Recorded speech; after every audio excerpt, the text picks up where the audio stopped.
Sige, habol ka na lang ito. Reaction lang doon sa manifestation ni dating Senator Leila de Lima na mag-testify sa ICC kung imbitahan siya ng International Criminal Court. Siguro kung yan po naman ay kanyang voluntaryong gagawin at kung siya naman po ay papayagan sa ICC, sa pamuno po ng prosecutors sa ICC, hindi naman po tayo tututol dyan. Tingin po, Yusek. Good afternoon. Mamingin lang po namin kung same pa rin ba yung stance ng Pangulo regarding sa pag-rejoin natin sa ICC. Same pa din ba na hindi tayo makikipag-cooperate or walang jurisdiction? So ano po yung napag-usapan na ba to with the President? Pag-rejoin sa ICC, wala pa po ngayon. Hindi pa po namin napag-uusapan kung kailangan po mag-rejoin ang Pilipinas sa ICC.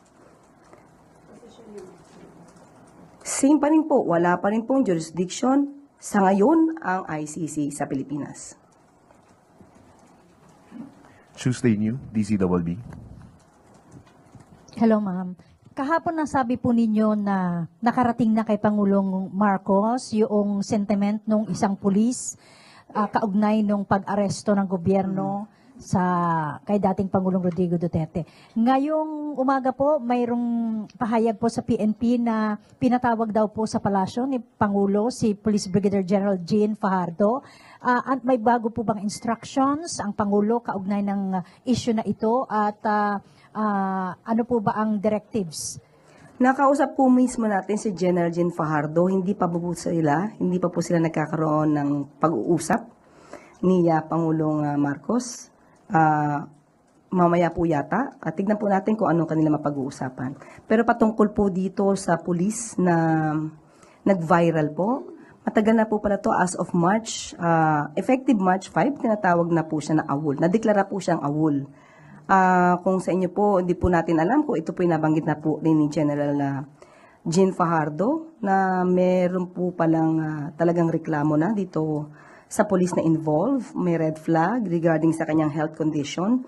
Kaya siya po ay meron po napakita, evaluation po ng neuropsychiatric division na siya po ay may mga mood swings po pala talaga as early as 2003. At siya nga po ay under medication hanggang October 2024. At nung nakitaan na mukhang nagiging normal na siya po ay pinayagan na makapagtrabaho ng normal. Pero mukhang umuulit po yung mga episodes. At saka po ngayon ay kinasuhan na po sa prosecutor's office ng kaso inciting to sedition.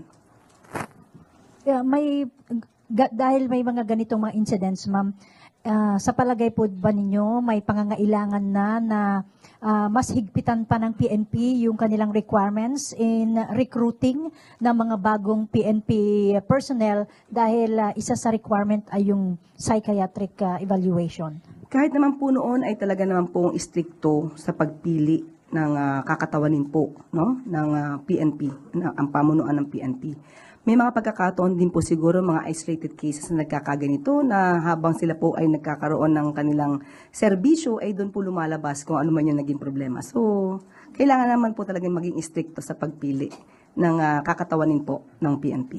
Salamat. Ann Soberano, Bombo Radyo. Yusek, good afternoon. Reaction lang po from the palace.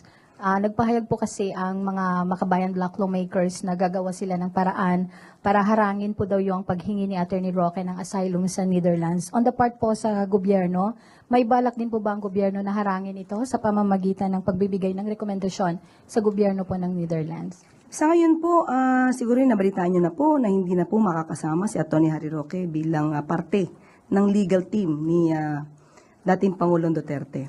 Siguro po, kung sinabi man niya na nandoon siya, hindi siya uuwi dahil i-represent niya ang kanyang presidente, mas maganda po siguro na unahin niya munang i-represent yung sarili niya, ipagtanggol ang sarili niya bago magtanggol ng ibang tao. Well, anyway, patungkol po sa kanyang asylum, kapag po siguro mayroon ng warrant of arrest at kung siguro pong may kaso na po talaga siyang kriminal na kakaharapin po sa korte, dyan lang po na magre-react ang palasyo.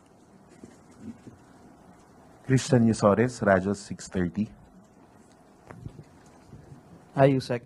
May mga lumutang po na mga panibagong kahina-hinalang pangalan na di umano ay nakatanggap noong confidential funds ng OVP, and base po sa isang report, 24 na in total yung mga pangalan. Ano po yung reaction o komento ng palasyo sa development na to? Kung ito man po ay na-discovery po, siguro po mas paigtingin pa po talaga ang pag-iimbestiga patungkol po dito. Bakit po? Kasi karapatan po ng taong bayan malaman kung saan po talaga ginagasta ang pera, no? Ang pondo ng bayan, ang kaba ng bayan, kung saan po nadadala. Kung naman po ay na-discovery po, dapat po rin patunayan. Kasi as of the moment, sasabihin pa rin po natin, may presumption of regularity patungkol dyan. Pero, since nako-question nga po ito, dapat lamang pong patunayan ni VP Sara kung ang mga resibong ito ay totoo o hindi. May efforts po bang gagawin din ang gobyerno para mapauwi po si VP Sara dito sa Pilipinas, bilang may mga ganito nga pong complaints na kinakaharap siya and nasa Netherlands po siya ngayon? Tingin ko dapat po isipin po niya na kailangan din po siya ng Pilipinas bilang vice presidente. Siya po dapat ay nagtatrabaho hindi lang para sa kanyang ama, although na acceptable po at maiintindihan po natin sa ngayon ang kanyang nararamdaman. Pero tandaan niyo po niya, sinasabi niya po, milyon na Pilipino ang bumoto sa kanya at kailangan din po niyang pagsilbihan ito. Thank you po.